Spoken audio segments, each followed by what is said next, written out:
Halo, perkenalkan nama saya Julianus Hendrino John. Saya ingin mempresentasikan tugas saya tentang turbin gas. Steam turbin, pembangkit listrik termal berbasis nuklir dan batu bara, keduanya menghasilkan hampir setengah dari energi listrik di dunia. Turbin steam layak jantungnya pembangkit listrik tersebut yang mengubah energi panas menjadi energi mekanis. Video ini akan menjelaskan prinsip kerja pada bagian dalam steam turbin dan kenapa steam turbin terdiri dari komponen di dalamnya secara tersusun berdasarkan logika untuk memahami prinsip kerja dari steam turbin. Amatilah salah satu blade-nya. Terlihat bahwa blade-nya dari steam turbin memiliki bentuk airfoil. Amatilah salah satu blade-nya. Terlihat bahwa blade-nya dari steam turbin memiliki bentuk airfoil. Ketika fluida mengalir kencang melewatinya, bentuk airfoil akan membuat perbedaan tekanan yang kemudian akan membuat gaya gerak atau angkat. Pada blade, gaya angkat tersebut akan memutar turbin. Singkatnya, energi dari fluida ditransfer ke energi mekanik. Pada faktor untuk lebih memahami prinsip kerja dari sistem turbin ini, pahami terlebih dahulu sifat dari fluida dengan benar. Fluida mempunyai 3 macam bentuk energi, yaitu kecepatan atau energi kinetik, tekanan, dan temperatur. Karena blade menerima energi dari fluida, ketiga bentuk energi tersebut menurun jet kecepatan rendah tidak dapat menghasilkan gaya angkat yang efek untuk menaikkan kecepatan. Fluida dilewatkan pada stator terbentuk merupakan bagian yang tidak bergerak dan melekat. Pada casing turbin terlihat bahwa bagian aliran atau flow area mengecil sepanjang stator dan kecepatannya pun akan meningkat singkat stator bertindak seperti nozzle karena energi kinetik. Kecepatan jet meningkat pada stator. Energi kinetik akan meningkat selama tidak ada transfer energi bersih pada fluida di bagian stator. Tekanan dan temperatur jet seharusnya menurun untuk mempertahankan energi total tetap stabil. Sekarang baris rotor berkaitannya.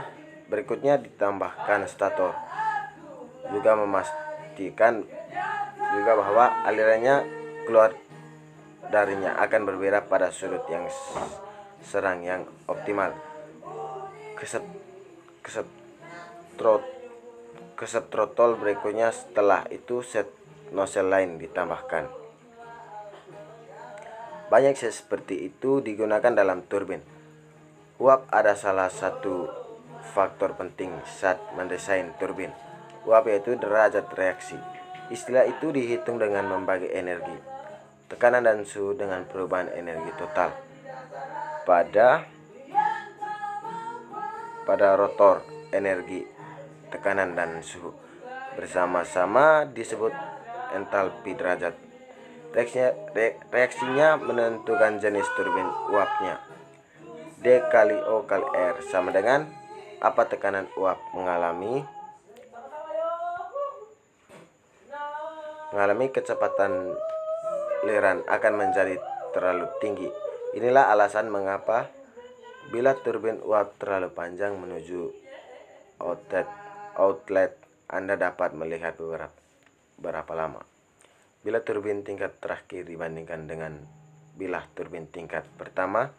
Ujung dari bilah yang panjang seperti itu akan memiliki kecepatan yang sangat tinggi dibandingkan dengan akar yang diberikan pelintir, sehingga semua penampang bilah akan tetap pada sudut yang optimal.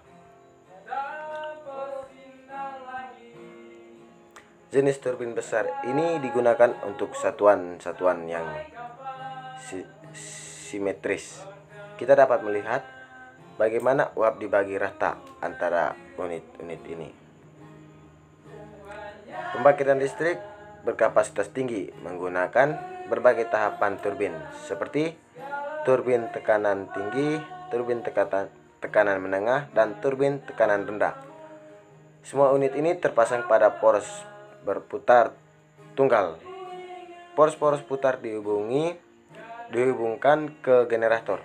Alasan untuk tahapan yang berbeda ini cukup menarik dengan suhu uap yang lebih tinggi dari efisiensinya. Pembangkit listrik yang lebih besar ini sesuai dengan hukum kedua termodinamika. Tetapi kita tidak dapat memiliki suhu lebih dari 600 derajat Celcius karena material bilah turbin tidak akan menahan suhu lebih dari suhu uap yang menurun saat mengalir. Sepanjang garis bilah biasanya cara terbaik untuk meningkatkan efisiensi pembangkit listrik adalah dengan menambahkan lebih banyak panas setelah tahap pertama. Jadi setelah tahap pertama, uap dilewatkan ke boiler dan lebih banyak panas ditambahkan. Hal ini kenal sebagai